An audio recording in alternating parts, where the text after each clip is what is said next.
बिस्मिल्लाहिर्रहमानिर्रहीम, अस्सलाम वालेकुम। मेरा नाम सिद्रा मुनीर है। आप देख रहे हैं प्रोग्राम न्यूज़ सेशन। नाज़रीन, आज के प्रोग्राम न्यूज़ सेशन के पहले हिस्से में हम बात करने वाले हैं जी सहाफ़ती आज़ादी के हवाले से।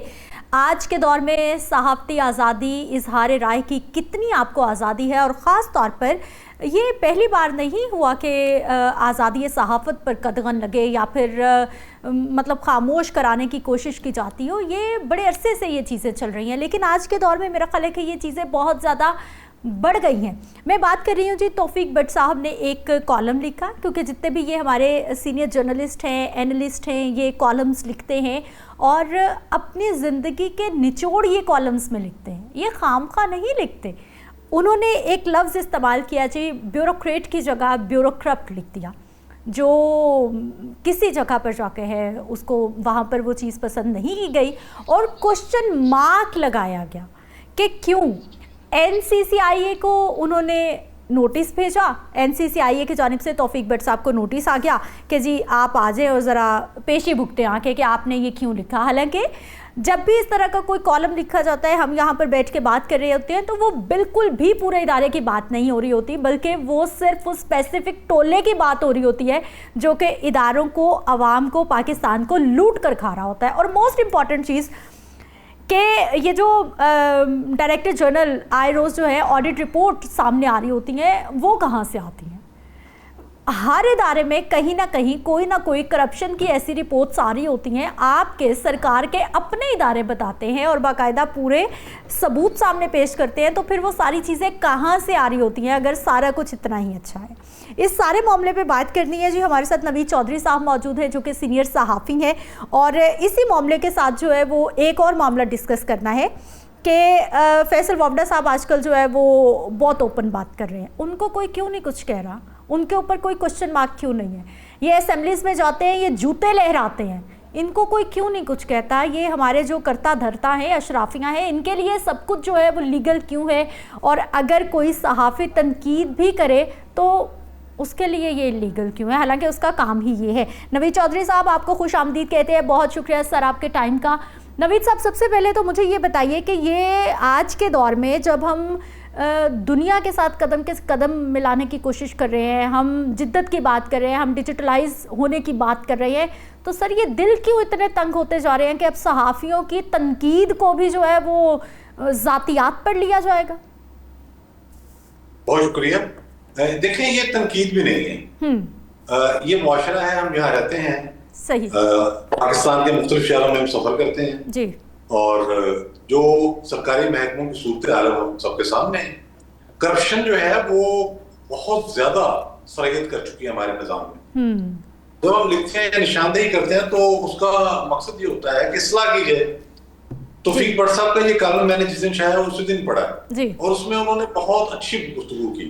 उन्होंने कहा कि चीफ सेक्रेटरी फराद अली का सबूत दें और इस तरह से नोटिस जारी करने के बजाय वो जो पहला इशू हुआ था उनके नाम के बारे में, तो आप लोगों को बुला के मिले और दिल साफ कर लें। प्राइम मिनिस्टर राय खालिद थे, उन्होंने ऐसे किए थे।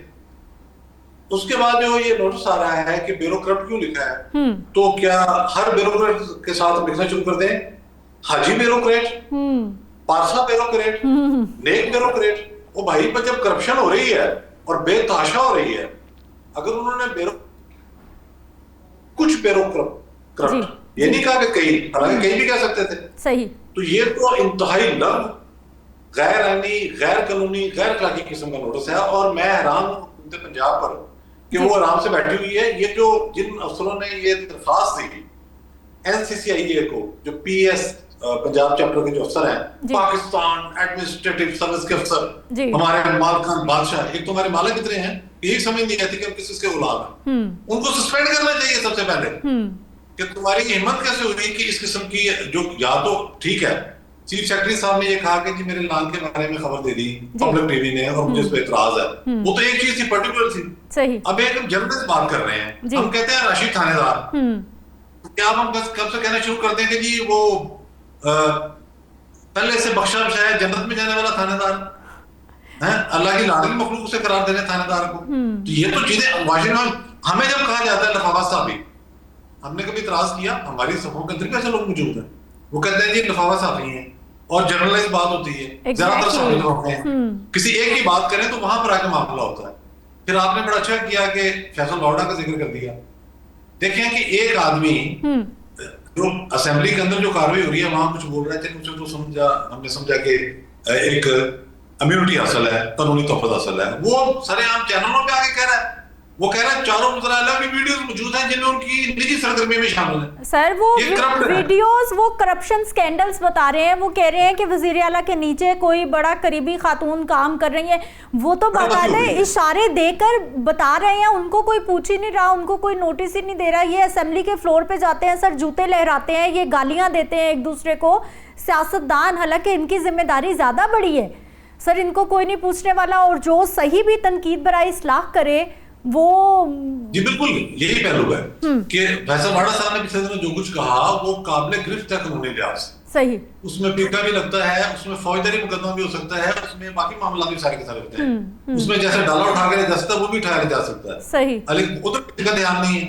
वहां किसी ने नोटिस नहीं दिया, सही। और एक चीज जो उमूमी तौर पर लिखी गई है, ये बुनियादी तौर पर कोशिश कर रहे हैं कि अखबारात के अंदर कोई चीज भी ऐसी शहर ना हो जिसमें हकीकत बयानी की जाए, ये कहा जाए कि जी सारा मुआशरा नेक हो गया है, पुलिस सबसे नेक डिपार्टमेंट है, और ब्यूरोक्रेसी जो है वो तो फरिश्तों पर सारी मुश्किल है, वहां तो मसूम खता है, कोई गलती उनको गुनाह की गुंजाइश ही नहीं है।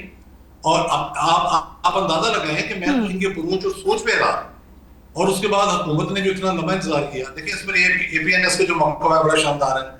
नजम अली साहब ने आज जो खत लिखा, जी बिल्कुल लिखा उन्होंने कहा NCCIA का तो मामला ही नहीं बनता, हम सवाल ना करें तो फिर हमके मैंने अर्ज किया कि ये गैर आईनी कानूनी इस हवाले से कि पाकिस्तान प्रेस काउंसिल है जी, उसमें अगर आप कोई शिकायत लेके जाते हैं वो भी शिकायत ऐसी हो जिसका कोई एक मकसद हो, जिसका कोई लॉजिक हो, मतलब मैंने आप किसी पर पर्सनल इल्जाम लगाया, वो चला गया कि मेरे खिलाफ इसने ये काम किया, वो डेफेमेशन का क्लेम कर दे, केस कर दे मेरे खिलाफ अदालत में, या प्रेस काउंसिल में चला जाए, तो ये तो NCCIA के या उसके जो पिक एक्ट है उसके दायरे में नहीं आता।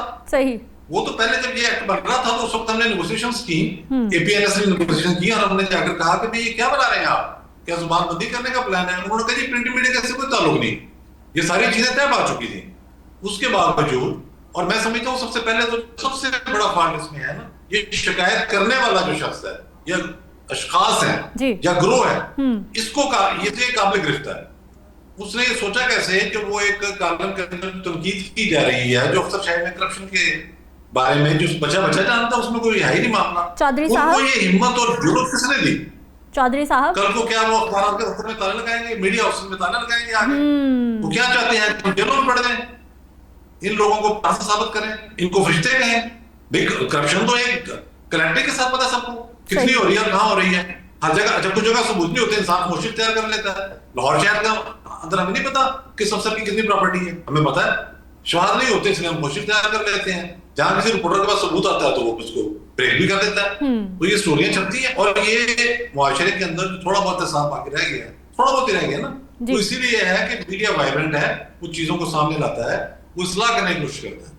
नवीद चौधरी साहब, मुझे सर ये बताइए कि आपकी माशाल्लाह ज़िंदगी गुजर गई सहाफ़त करते हुए, इसी फील्ड से आप मुंसलिक रहे। सर 2018 के बाद जब PTI की गवर्नमेंट आई तो हम सब ने कहना शुरू कर दिया, बल्कि महसूस हुआ कि पाबंदियां लगना शुरू हो गई हैं, सांस तंग होना शुरू हो गई है, ज़बानें बंद होना शुरू हो गई हैं। लेकिन उसके बाद से सर ये मुसलसल चीज़ें बढ़ती चली गई या कम हुई? आपका एनालिसिस क्या है इस पर? आज के दौर में सहाफत कितना मुश्किल काम? मुझे बहुत अफसोस से कहना पड़ता है कि वो जो खदशात थे जो PTI हुकूमत आने के बाद पैदा हुए और जिसके आप चैनलों पर आकर करते रहे, बाद में उसमें इजाफा होता गया। और अब तो ये है कि जनरल खबर देख के भी आपको इदारे को बहुत को माफी मांगनी पड़ती है, उसके कागजात भी मौजूद होते हैं, लेकिन वो प्रेशर इतना आता है, इश्तिहारात का प्रेशर है, और बिजनेस चूंकि मुल्क की खराब है, सरकारी इश्तिहारों के मामला रह नहीं गया, एक ये प्रेशर है। उसके बाद नितने इदारे बन गए हैं, यहाँ लोगों का जीना हराम कर दिया है, खास साफी हो, खास दुकानदार हो, कोई पीरा फोर्स पड़ जाती है, और उसके बाद नए नए इदारे, माशरे में खौफ फैलाया जा रहा है। अब हम अगर चौपाल वाले वाकये का पोस्टमार्टम सही मानों में करें कि जब आपने इतनी आजादी दी है CCD को, तो उसमें ये तो होगा, बिल्कुल होगा, उस पर फिर किया गया कि आपने हमसे दी है जो। और अच्छा, अब किसान जो है उनके साथ इतनी ज्यादतियां हुई हैं, अगर मैं उसको एलैबोरेट करूंगा तो वो मुझे कह देंगे जी तो आप माशरे के अंदर फसाद फैला रहे हैं। आपको पता है किसानों ने जो आलू की फसल है वो उसको तैयार नहीं किया, इतनी कम कीमत थी कि लागत को वो उसको बाहर नहीं निकाल सकते, उन्होंने बुलडोजर फेर दिया ऊपर, यानी कि तबाही मची हुई है हर तरफ। सही। कभी सोलर पैनल का मामला आता है, तो ये बुनियादी तौर पर कोशिश ये है कि हम आवाम पर मुजालमा बढ़ाते जाएं, मखसूस तबका जिसमें ब्यूरोक्रेसी सबसे बड़ी मुजरम है। अच्छा, नवीद चौधरी साहब गाइड करती है फौजी हुक्मरानों को, सिविल हुक्मरानों को। तो सर तौफीक भट्ट साहब ने जो कॉलम लिखा, उन्होंने कुछ ब्यूरोक्रेट्स के बारे में लिखा। मुझे सर ये बताइए कि पाकिस्तान में, पंजाब में हमारे सूबाई इदारे या फिर हमारे विफाकी इदारे, कितने % ऐसे इदारे हैं जो आपने अपने पूरे सहाफती करियर में जिसका आज तक कोई स्कैंडल ही ना सुना हो, आज तक करप्शन का कोई स्कैंडल ना सुना हो, या फिर असेंबली फ्लोर पे उसके बारे में बात ना की गई हो? जी मैंने सिर्फ सुना नहीं, मैंने देखे हैं जी। मतलब आप अगर जहां तक मेरी दानिश है, मोटरवे पुलिस को आप निकाल दें, सही, वो एक बरामद या मुआवजा है कि वहां पर ये मामला नहीं है। बाकी तो आप जहां जाए तो पहले पैसे मांगते हैं, बाद में कहते हैं काम बताओ। अब तो जायज काम के लिए एक जमाना हो गया, वो तो गुजर गया, जायज काम के लिए पैसे देने पड़ते हैं। एक दौर था जब जायज काम के लिए पैसे देने पड़ते थे। तो हमारा काम तो निशान नहीं करना है, हमने कौन सा ऑर्डर जारी कर लेना है। तौफीक भट्ट साहब ने ये जो कॉलम लिखा है, ये तो एक बड़ा शानदार कॉलम है, सही, जिसमें उन्होंने मशवरा दिया है कि इस तरह की सूरत हाल के अंदर अपना दिमाग काबू में रखें, अपने जज्बात काबू में रखें, आमने सामने बैठकर चीजों को हल कर लें। अगर गलत भी है तो एक कुशादा दिली का मुजाहरा करें। अखबारात के अंदर, चैनल्स के अंदर ये गुंजाइश मौजूद है, डिजिटल मीडिया में। अगर खबर गलत हो, साबित ना हो सके, बात को गलत नहीं होती, साबित नहीं हो सकती, तो उसकी हम माजरत कर लेते हैं। ये कोई ऐसी बात नहीं है, बिल्कुल ऐसी बात नहीं है। लेकिन काले पे नोटिस दिया गया है, वो तो मैं कहता हूँ कि बिल्कुल इन्होंने सारी हदूद क्रॉस कर दी। नवीद चौधरी साहब, सर यानी आप, एक सहाफ़ी ख्याल बयान करता है ना, अपने हालात को देखते हुए, चीज़ों को देखते हुए मुशाहिदा करता है, फिर तनकीद बराए इस्लाह करता है, बताने की कोशिश करता है, रिकग्नाइज़ करता है कि भाई ये मसला है, इसको ठीक होना। एक ज़माना होता था पहले अखबारात को पढ़ के उन मसाइल को हल, उन पे नोटिस लिए जाते थे, उनको हल किया जाता था। अब तो ये ज़माना आ गया है कि बात ही ना करें। सर सोहेल वड़ाई साहब ने भी एक कॉलम लिखा, वो भी आपको पता है कि उस पर कितनी बात हुई, फिर उन्होंने दूसरा लिखा, तीसरा लिखा, अब ये तौफीक भट्ट साहब का मामला है। यानी प्रॉपर नज़र रखी जा रही है, कामों पे कम जोर है और सहाफ़ियों पे ज़्यादा नज़र रखी जा रही है कि ये क्या लिख रहे हैं हमारे बारे में। बिल्कुल ठीक है। देखें, बात ये है कि इससे तो हमारी अहमियत का एहसास हो गया कि हम जो लिख रहे हैं, ये जो हमारे हुक्मरान कहते हैं कि अखबार खत्म हो गए, चैनल खत्म हो रहे हैं, सोशल मीडिया भी खत्म हो जाएगा, तो वो तो उन्होंने खुद ही साबित कर दिया कि वो अभी तो प्रिंट की इतनी वैल्यू है कि एक बहुत ही असलूब के साथ अच्छा कॉलम लिखा जिसमें सुलह की बात की गई, उस पर इतनी तकलीफ इनको जो हुई है, आपको आप अंदाजा लगा लें। तो अगर वो बाकायदा तनकीद करके और प्रूफ के साथ सामने शायद की जाती होगी तो उसकी इनको कितनी तकलीफ होती होगी। ये तो इनको सोचना चाहिए ना कि इनका अपना इनकी अप्रोच क्या है, इन्हें अपनी इस्लाह करने की जरूरत है। सारा जोर जो है अपनी इस्लाह में लगाने की जरूरत है कि मामला किस तरीके के साथ बेहतर हो, दुरुस्त हो, आवाम को रिलीफ कैसे देना है। ये जो इदारे बिलखसूस मीडिया जो निशानदेही करके हुकूमत की मुआवनत कर रहे हैं, सही, अभी ज्यादा वक्त नहीं गुजरा जो आपने बात की है, पंजाब के अंदर सीएम शहबाज शरीफ साहब थे, वो अखबारात में मुख्तलिफ खबरें या कॉलम शाया होने पर बुला के बल्कि साथियों को बुक कर लेते थे, यार थोड़ी मुझे और तफसील देना, बात दुरुस्त निकलती थी, वो ब्यूरोक्रेसी की शही कर रहे होते थे। खुद मैं उनके साथ एक मीटिंग में बैठा हुआ था, तो मैंने उनको बताया कि उन दिनों ये बन रही थी ऑरेंज लाइन ट्रेन, मैंने कहा जी मोड़ समनाबाद के अंदर जो है ना गुजरने का रास्ता नहीं है। मैंने इतनी बात की है सिर्फ, उन्होंने उसी वक्त अपने अफसर को अंदर बुलाया, स्टाफ अफसर को, कहा जी सीटीओ, डीसीओ, डीजीआई, ये तीनों को यहीं बुला दो, सही, किसी निजी मैटर के लिए। तो ये तरीकेकार था और शिकायत मेरी दुरुस्त थी। अगले दिन वहां रास्ता खुल गया, चीजें बन गई और मामला सारे हुए। तो ये तो मैं समझता हूँ कि तौफीक भट्ट साहब ने तो एक सर्विस की और उनको बताया कि भाई देखें, आप अपनी ब्यूरोक्रेसी और अपना नाम और अपना कद काट आप इसको बदनाम ना करें। जाहिर मौजूदा चीफ सेक्रेटरी जो है तो वैसे बहुत पावरफुल समझे जाते हैं, बल्कि हैं, तो जाहिर अख्तर जमान साहब उन्होंने कहा कि आप बुलाकर बैठ के मसले को हल करें, अच्छी तरीके के साथ खत्म कर दें।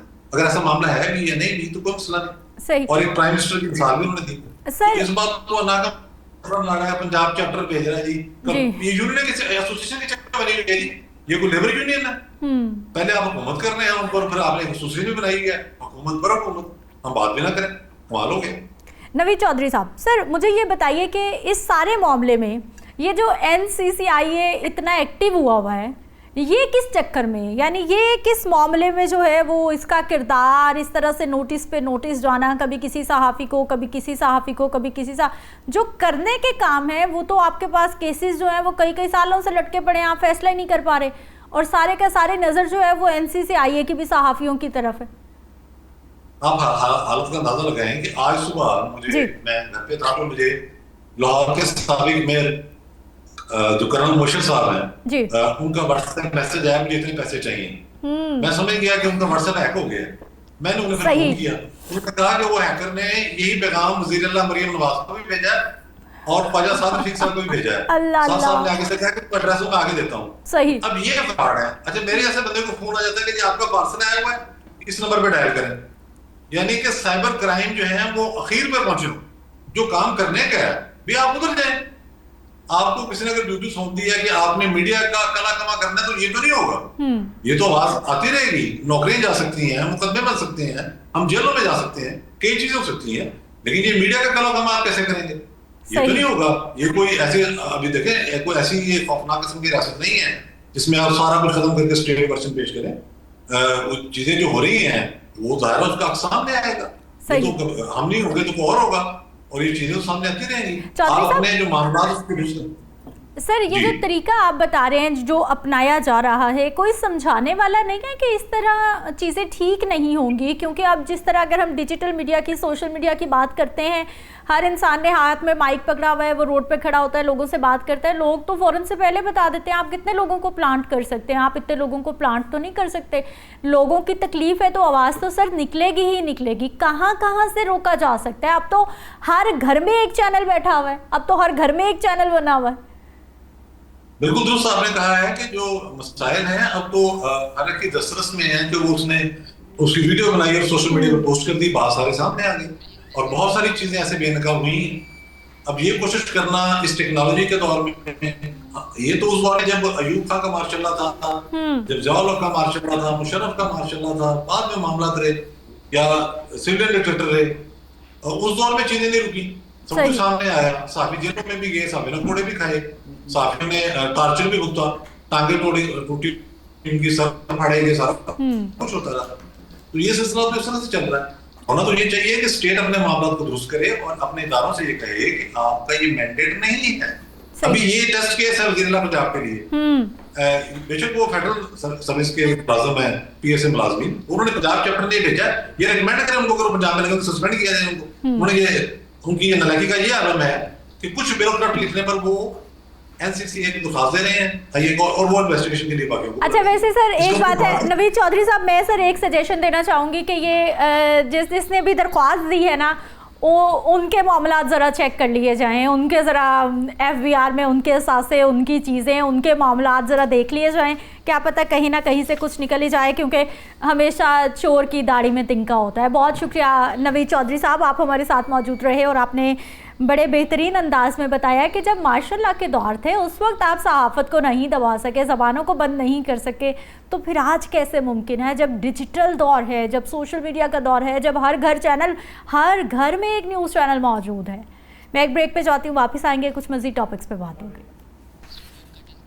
ब्रेक के बाद एक बार फिर से आपको खुशामदीद कहते हैं। नाज़रीन, IT के मिनिस्टर हैं शिज़ा फातिमा साहिबा, उन्होंने एक ऐसा नया तरमीमी एक्ट, एक तरमीमी बिल जो है वो कौमी असम्बली में पेश किया है, जिसके तहत आपके पास कोई घर है, आपके पास कोई मकान है, आपकी कोई ज़रई ज़मीन है, आपके पास कोई दुकान है, कोई खाली प्लॉट है, आपके पास कोई भी चीज़ है, अगर किसी टेलीकम्युनिकेशन कंपनी को वो जगह पसंद आ जाती है, वो टेलीकम्युनिकेशन कंपनी वहाँ पर अपना इंफ्रास्ट्रक्चर बनाना चाहती है, वहाँ पे अपने खंबे लगाना चाहती है, बूस्टर लगाना चाहती है, तो आप उसके आगे कुछ नहीं कर सकेंगे। वो आपको 1 महीने का नोटिस देंगे और कहेंगे कि इस जगह को खाली कर दिया जाए, और आपको वो जगह खाली करना पड़ेगी, चाहे वो ज़मीन, वो जायदाद, वो प्लॉट, वो जगह आपके नाम पे मौजूद है। उसके बावजूद अगर आप नो कहेंगे तो आपको 5 करोड़ रुपए का जुर्माना हो सकता है। ये हैरत अंगेज़, समझ में ना आने वाला तरमीमी बिल कौमी असेंबली में पेश किया गया, मंजूर हो चुका है और अब ये बिल पहुंच चुका है जी सेनेट में। सेनेट से अगर ये मंजूर हो जाता है तो ऑब्वियसली ये कानून का हिस्सा बन जाएगा, और अगर ये कानून का हिस्सा बन जाएगा तो फिर टेलीकम्युनिकेशन कंपनीज को इतनी इजाज़त होगी कि वो किसी भी इलाके में जहाँ पर उनको जगह पसंद आएगी वो मजाज होगी आपको 1 महीने के नोटिस पे उसको खाली कराने के चक्कर में, या फिर 5 करोड़ के जुर्माना आपको हो सकता है। अब इस सारी सिचुएशन में सबसे बड़ा सवाल मेरे जहन में ये आ रहा है, यहाँ पर कोई छींक भी मारता है तो सबसे पहले इंटरनेट बंद हो जाता है, आप सबसे पहले जो है वो मोबाइल फ़ोन्स बंद कर देते हैं, आप सिम्स बंद कर देते हैं, लोगों की कनेक्टिविटी को डिसकनेक्टिविटी में आप मतलब कन्वर्ट कर देते हैं। और उसके साथ साथ आप बात कर रहे हैं कि हम जी फाइबर ऑप्टिक्स बिछा रहे हैं, हम जिद्दत की तरफ जा रहे हैं, हम डिजिटल पाकिस्तान बना रहे हैं, हम तरक्की के साथ दुनिया के साथ बात। भाई दुनिया के कौन से मुल्क में ऐसा होता है? चलें, सिक्योरिटी लॉ एंड ऑर्डर की सिचुएशन है, मुहर्रमुल हराम का महीना है, इस सिचुएशन में हमें समझ आती है। लेकिन आप तो सियासी मामलात होते हैं, जलसे होते हैं, जुलूस होते हैं, धरने होते हैं, कोई बाहर निकल आए, आप पूरे इलाके को ऐसा कर देते हो जैसे कर्फ्यू लगा हुआ हो। और फिर ये नया बिल किस तरह से, क्या ये पाकिस्तान के जो पहले से हक़ मलकियत के कानून मौजूद है, हकूक़ मौजूद है, उनके साथ मुतसादिम है, या फिर कानून भी यही कह रहा है कि ऐसा हो सकता है? बात करेंगे जी। ला एक्सपर्ट हमारे साथ मौजूद है सरदार मोहम्मद आसिम जावेद साहब। सर आपको खुश आमदीद कहते हैं, बहुत शुक्रिया आपके वक्त का। सर सबसे पहले तो मुझे ये बताइए कि ये नया जो बिल हैरत अंगेज़ कर देने वाला, सुन के आपको कैसा लगा? आपकी पर्सनल राय, कानून की तरफ मैं बाद में आती हूँ, पहले मुझे अपनी पर्सनल राय बताइए कि ये किसने सोचा होगा और ये क्या बना दिया? बहुत शुक्रिया मैडम। सबसे पहले तो जब मैंने इसकी बाबत सुना कि आज हमारी कौमी असम्बली ने जो पाकिस्तान टेलीकम्युनिकेशन रीऑर्गेनाइजेशन एक्ट 1996 है उसमें अमेंडमेंट ख़ास तौर पे जो सेक्शन उसका 27B है वो मंजूर कर लिया, तो मुझे बड़ी हैरत हुई। सही कि ये देखें कि ये डायरेक्टली जो हमारे फंडामेंटल राइट्स हैं उन पे ये हमले के मुतरादिफ है। एक तरफ आइन जो है वो हमें हक़ मलकियत देता है, वो कहता है कि जी प्रॉपर्टी का कोई ऐसा जो राइट है उसमें कोई इंटरफेरेंस कोई बंदा भी किसी भी तरीके से नहीं कर सकता। और जो आइन पाकिस्तान है उसके नीचे जितने भी कवानीन हैं और उसके बाद जो हमारी आला अदालतों के फैसला जात हैं वो तमाम के तमाम ऐसे हैं जो इसी लाइन पे उन्होंने दिए हैं। अब ये जो कानून जब ये आया तो मुझे बड़ी हैरत हुई और मुझे बड़ा अफसोस हुआ कि ये इस हुकूमत ने उसी तरीके से अवामी हकूक़ पे दोबारा डाका डालने की कोशिश की है जिस तरीके से बाकी मामलात पे वो अवामी हकूक़ पे डाका डालती है। ठीक।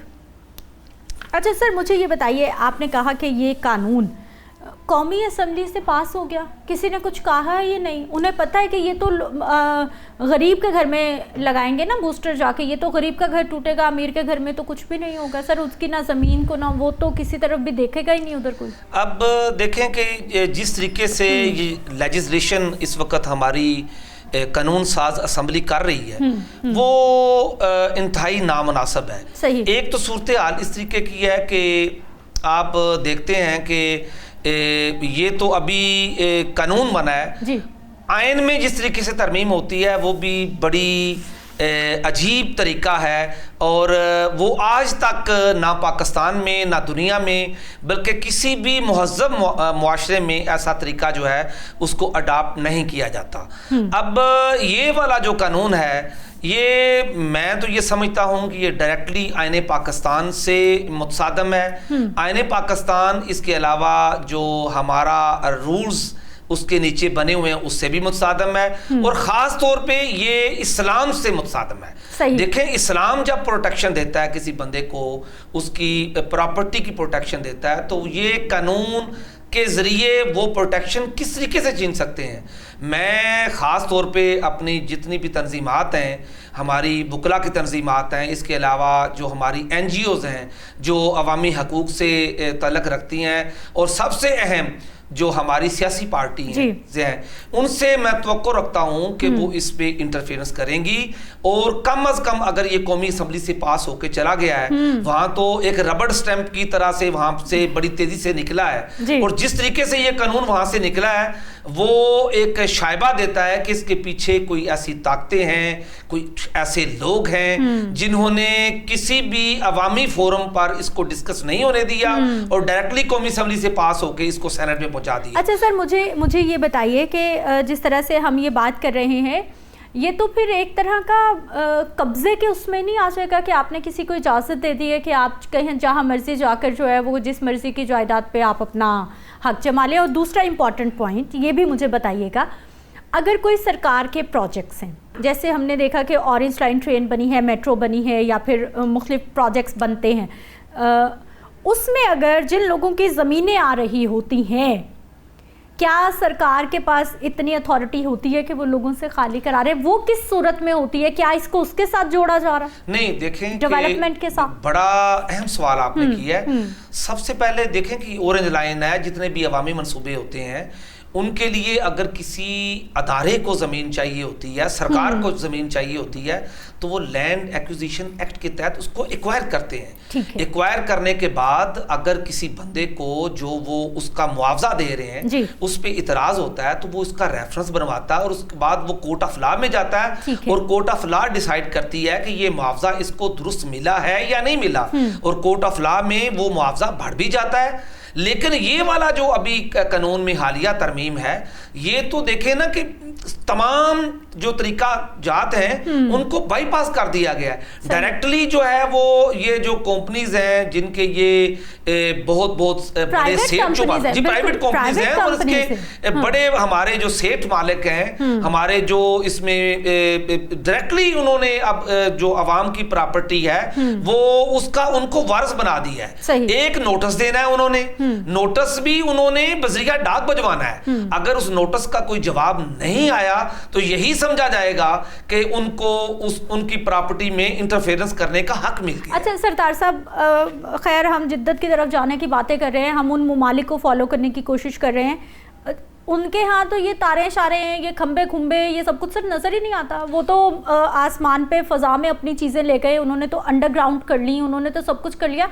हम अभी तक कौन सी ज़मीन पे इंफ्रास्ट्रक्चर, हम कौन से बूस्टर खंबे लगा के जो है वो अपने आप को जिद्दत की तरफ लेके जा रहे हैं? वैसे जी मैं तो ये समझता हूँ कि देखें दो इसके पहलू हैं जी। ये अगर वो जिद्दत लाना चाहते हैं तो कम अज कम जो हमारे इस वक्त मरवजा कवानीन है उसके मुताबिक उन लोगों कोई प्रॉपर्टी जिनके वो मालिक हैं उनसे इजाजत लेना जरूरी होना चाहिए, और उसके बाद अगर वो उस प्रॉपर्टी को इस्तेमाल करते हैं तो उसका एक बकायदा रेंट देना चाहिए या उसकी प्रॉपरली कीमत देनी चाहिए। ऐसा तो पहले भी है ना कि बहुत सारे लोगों के घरों पे उन्होंने वो लगाया तो फिर रेंट, लेकिन कम से कम पहले उनको ये इजाजत नहीं है कि आप जिस मर्जी को 30 दिन का नोटिस दे। उस वक्त तो चलता था मामला सर रिक्वेस्ट पे जी, ये पहले भी हुआ, हमने देखा रिहायशी इलाकों में भी ये बूस्टर वगैरह लगे, लेकिन वो हुआ रिक्वेस्ट पे कि हम आपकी ये जगह पड़ी है तो हम इसे इस्तेमाल करना चाहते हैं, इतने साल के लिए एग्रीमेंट हो गया और हम आपको मंथली या ईयरली इतना पे करते देखिए। जो पहले मामलात होते थे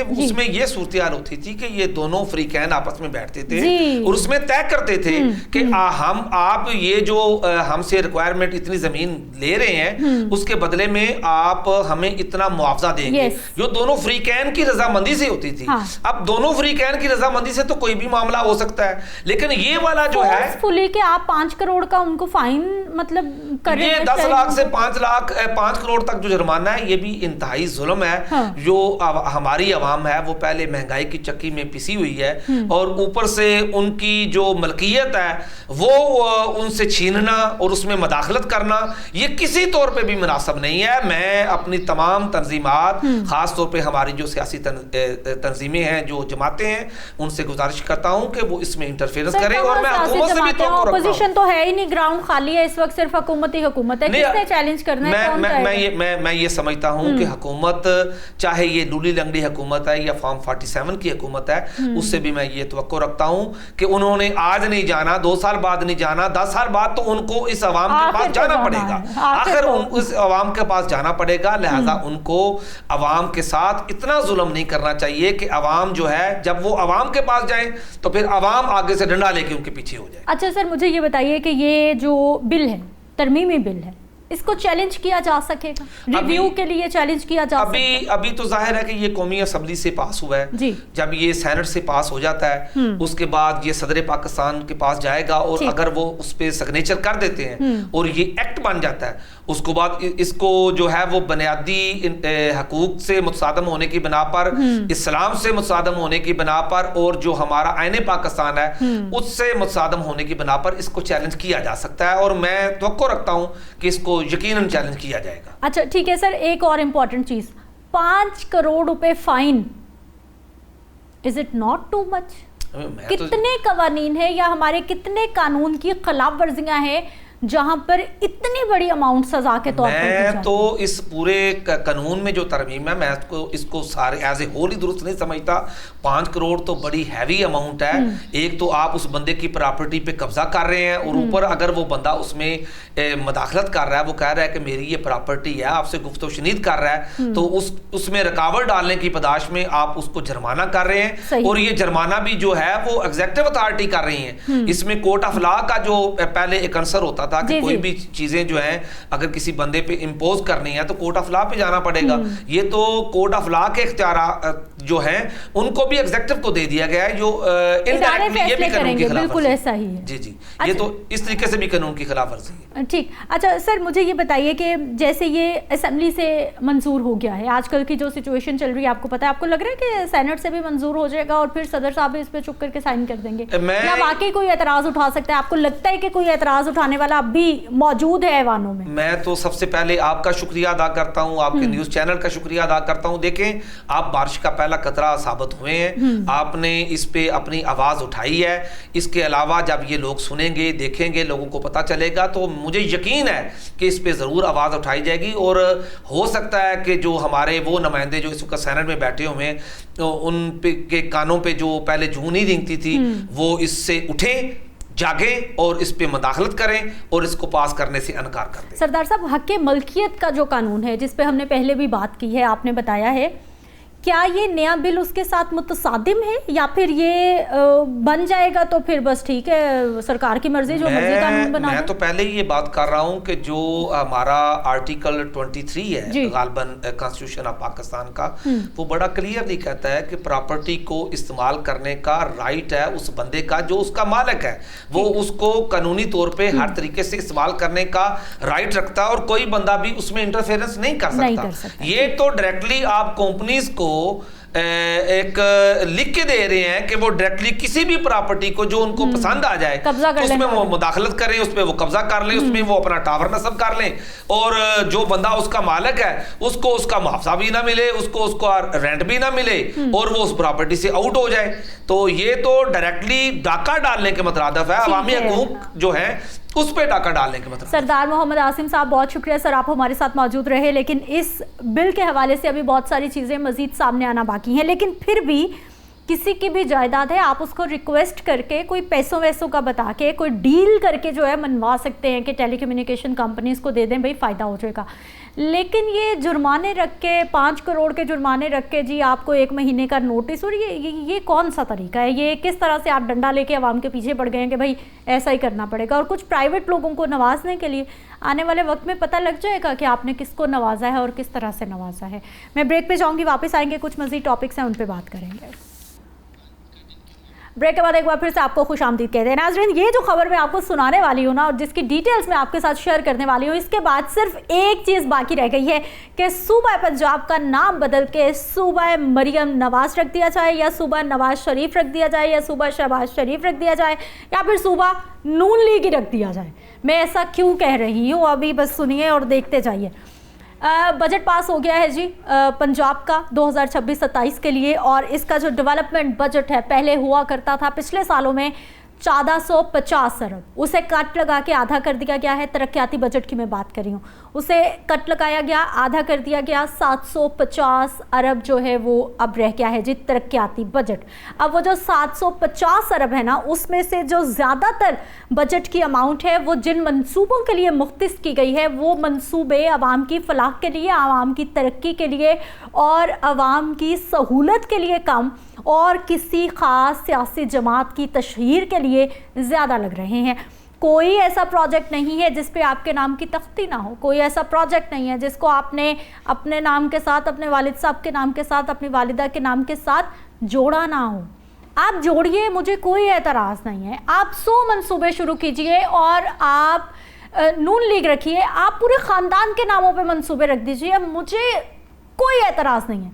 लेकिन हमारे टैक्स के पैसों से नहीं, अवाम के टैक्स के पैसों से नहीं। अवाम इजाज़त नहीं देती, मैं अगर अपनी सैलरी से टैक्स कटवाती हूँ तो मैं इजाज़त नहीं देती कि कोई भी सियासी जमात मेरे पैसों से अपनी तशहीरी मुहिम चलाए।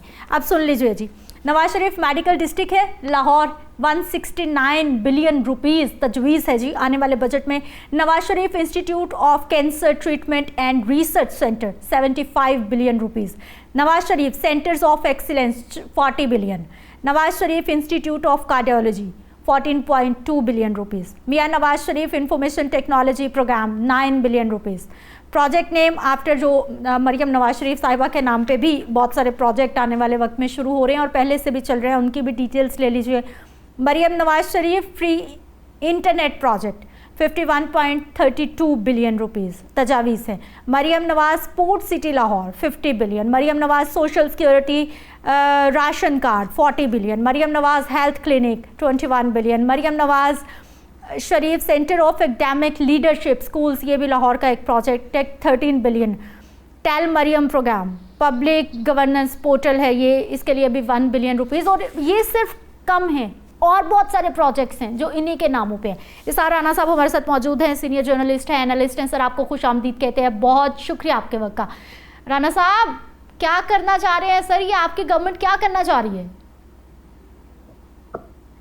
कुछ नहीं करना चाह रही, इसमें क्या है भाई, वो बादशाह हैं तो जैसे पहले बादशाहों के नाम पे शाहजहां मस्जिद, फला मस्जिद और फला मस्जिद और फला यूं, अब वो बादशाह सलामत है, शाही फैमिली है, तो अब इन पे आप क्यों एतराज कर रही हैं? ये जो छोटा सा आप प्रोग्राम कर रही हैं, यहाँ पे बैठ के थोड़ी सी तनख्वाह ले रही हैं, इससे भी जाएंगी आप? फायदा क्या है बड़ों के छत्ते में हाथ डालने का? यहाँ तो भाई जो बोलेगा उसकी जबान काट दी जाएगी। और अभी तो एक अखबार कॉपी का उसके तहत वो उनके खिलाफ कार्रवाई हो रही है और ये हो रहा है। तौफीक भट्ट साहब की बात कर रहे हैं सर आप? इल्जाम लगाए हैं जी, तौफीक भट्ट साहब वाले कॉलम की बात हवाला दे रहे हैं? जी जी जी जी, एनसीसीआई, ठीक। तो जो फैसल वाउडा साहब ने इल्जामात लगाए हैं कि एक सीएम के नीचे बैठी एक खातून अरबों रुपए के घपले कर रही है, तो उनके खिलाफ अदालत में कोई क्यों नहीं जा रहा? सर आपस में ये जूते लहराए, ये मारे, ये गालियां निकाले, इनके लिए सब जायज है, बस हम नहीं बात कर सकते।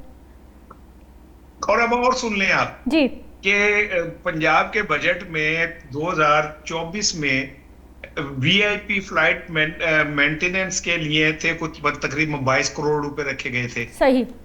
अच्छा 25 में ये जाके कहीं 30 करोड़ हो गए, ठीक है। अब 26 में ये 11 अरब और 30 करोड़ रुपए हो गए वीआईपी फ्लाइट्स मेंटेनेंस की। तो आप देखें सूबा तरक्की कर रहे हैं। 11.5 अरब रुपए आपने एक तैयारे के ऊपर रख दिए मेंटेनेंस, जबकि पंजाब में एक सर्वे के मुताबिक 70% खते गुर्बत से नीचे जिंदगी गुजार रहे हैं। सही। और दूसरी बात ये कि इन्होंने गुर्बत का स्टैंडर्ड भी चेंज कर दिया है। 8,000 रुपए सर, 8,490 रुपए कमा रहा है वो। लोगों के इस कौम के साथ मजाक देखें और इन लोगों के फिर इसके बाद जस्टिफिकेशन देखें। मेरा एक दोस्त है, वो उसके दादा की बरसी थी, तो मैंने कहा कि आप फातिहा वातिहा कराओ कोई मंगा के कुछ, तो उसने कहा मैं अभी गया था, वो 10 एक मन मिठाई थी, उस पर फातिहा पढ़ा। मैं कहा तो तकसीम कर दी? कहता नहीं, वो दुकान जिसकी थी मैं वहां जाके फातिहा पढ़ के आ गया और उस पर फूंक मारा है मिठाई की दुकान के ऊपर ना, कि मेरी तरफ से अब चाहिए, तुम फातिहा मैंने पढ़ दिया, मुफ्त बांट दो। ठीक है, ये वही है जैसे एक आदमी को कोई कहे कि आपने बकरा सदके का देना है, तो वो एक मुरिया पुल जाए, जितने बकरे सदके के खड़े उनके पे हाथ फेर के और घर आ जाए कि मैंने हाथ फेर दिया, मेरी तरफ से सदका हो गया। सही। वो पन्ने कटो ना कुछ रुपये, तुसी अपने पैसे तो आप उठा के ले जाते हो लंदन, राना साहब आप अपने पैसे उठा के तो आप ले जाते हो पेरिस, जिनेवा। राना साहब बचपन में सुन ले बचपन में ना, आप तो अभी मतलब माशाल्लाह अभी की पैदाइश है ना, तो कभी होता था पंजाब में लाहौर में वड्डी की शय बढ़ती थी, तो वो आवाज लगती थी, वाह लो कुड़ियों वड्डी दी शय ले ही जाओ। तो हम जाते थे, तो हम पैसे लेके ना फिर ये हाथ पीछे रख के कहते थे मेरे भरा दा भी। अच्छा, ये वो लोग हैं जो पहले कहते हैं मेरे अम्मी के नाम का, फिर मेरे अब्बू के नाम का, फिर मेरे चाचे के नाम का, फिर मेरे नाम का। अभी तो आप हौसला रखें, ये बात जुनेद सफदर साहब तक जाएगी। अच्छा, आप अभी इसी पे परेशान हो रहे हैं। लेकिन एक बात मुझे बता दें, इन तस्वीरें लगाने से आप दिलों में तस्वीर नहीं लगा सकते। दिलों में जिसकी तस्वीर है उसे आप 4.5 साल से रगड़ा लगा रहे हैं, वो दिलों में मौजूद है, उसकी तस्वीर कोई नहीं मिटा सका। राणा साहब, सर मुझे ये बताइए कि क्या हमारे यहाँ कोई कानून मौजूद है, कोई इदारा मौजूद है जो कि क्वेश्चन मार्क लगाएगा, जो मना करेगा, जो बताएगा कि आपने बसों पर, प्रोजेक्ट्स पर, तख्तियाँ, ये सब कुछ आपने अपनी ज़ाती तशहीर नहीं करनी, या फिर इनके लिए कोई कानून ही मौजूद नहीं है? क्योंकि चंद साल पीछे चले जाएं तो अदालतों की जानिब से ये ऑर्डर्स आ चुके हैं कि आप सरकार के, आवाम के पैसों पे, टैक्स के पैसों पे अपनी ज़ाती तशहीर नहीं कर सकते, इवन आप तख्तियां नहीं लगा सकते, आप फीते नहीं काट सकते। कौन सी अदालतें जो ताकतवर के घर जाके इंसाफ दे के आती हैं और जो गरीब को ढूंढ के फंदा लगा देती हैं? दुनिया में कहीं आपने सुना है कि इंसाफ की भी छुट्टी होती है? ये 31 जून से और पूरे महीने 31 अगस्त तक छुट्टी हुई है अदालतों में। जी। तो इस्लाम तो कहता है कि भाई जो जज है वो अल्लाह ताला को जवाब दे है अपने अमाल का। आप छुट्टियां करते हैं, फिर उसकी तनख्वाहें भी लेते हैं। ये आपसे अच्छे तो वो जज है मरखंडे के कौन है जिसने जनाब अली अपनी तनख्वाह वापस कर दी कि मैं छुट्टियों की तनख्वाह क्यों लूं जो मैंने काम ही नहीं किया। तो आप किन अदालतों की बात कर रहे हैं जिनके जजेस की कुर्सी भी पीछे करने के लिए एक मुलाजिम रखा होता है आपने? वड्डे माड़े होंदे ने, उन्होंने गिट्टे गोडे जिन्नी तकलीफ होती है कि जज की कुर्सी भी कोई पीछे नहीं कर सकता, खुद नहीं कर सकते। और मैं बोलूंगा तो अभी हो सकता है आप मुझे कहें कि राणा साहब ना करें, कहीं हम पे कोई कंडेम ना लग जाए। और एक राणा साहब आपने तो आते ही मुझे डरा दिया सर। सबसे पहले आते ही आपने कहा क्यों लड़की नौकरी कर रही हो, पैसे कमा रही हो, इससे भी जाओगी। आपने तो आते ही सर कह दिया। आपको कह रहा हूं बीबी, आप इतनी टैलेंटेड हो, सब कुछ हो, लेकिन आप मरियम औरंगजेब नहीं हो, आप क्या कहते हैं अजमा बुखारी नहीं हो। आप तालीमी याफ्ता होगी, आप में बहुत कुछ होगा। आपके खाते नहीं लिखा हुआ कि आप जो मर्जी करते फिर आपको कोई पूछेगा नहीं। हमारी तो एक जुमले के ऊपर पकड़ हो जाएगी। फैसल वाउडा अगर ये कहे मैं जजों के सरों की फुटबॉल बना के खेलूंगा तो उसको कोई कुछ नहीं बिगाड़ सकता। हम पे लागू हो सकता है कानून, क्योंकि हम कमजोर हैं, हम माड़े हैं, हमारे आगे पीछे कोई नहीं है। राणा साहब, ये जो तशहीरी मुहिम की और ये प्रोजेक्ट्स की हम बात कर रहे हैं सर, माजी में भी जब हुकूमती हलकों से ये पूछा जाता है कि आप भाई ऐसा क्यों कर रहे हैं, तो फिर वो जवाब ये देते हैं कि भाई फलानी हुकूमत ने भी किया था, जुल्फ़िकार भुट्टो साहब ने भी किया था, पीटीआई ने भी सेहत कार्ड बना लिया, उसका रंग अपने परचम जैसा कर लिया। तो सर इसका मतलब है कि अगर किसी एक सियासी जमात को जेलों में बंद किया जा रहा है तो फिर आप सब भी तैयार हो जाए, आपको भी कर देते हैं। कोई एक छत से छलांग लगाएगा तो फिर बाकी सब भी उसके पीछे लगा लें, यानी एक का मुंह लाल है तो दूसरे ने अपना मार मार के कर लेना। ये कैसे? आप इस प्रोग्राम के बाद ना आप एक सर्च कीजिएगा कि इमरान खान की कितनी तस्वीरें छपी उसके दौर पर, सरकारी इश्तहारात पे इमरान खान सर परचम तो रहा ना सर, सेहत कार्ड पे परचम तो रहा ना, पीटीआई का परचम तो रहा ना।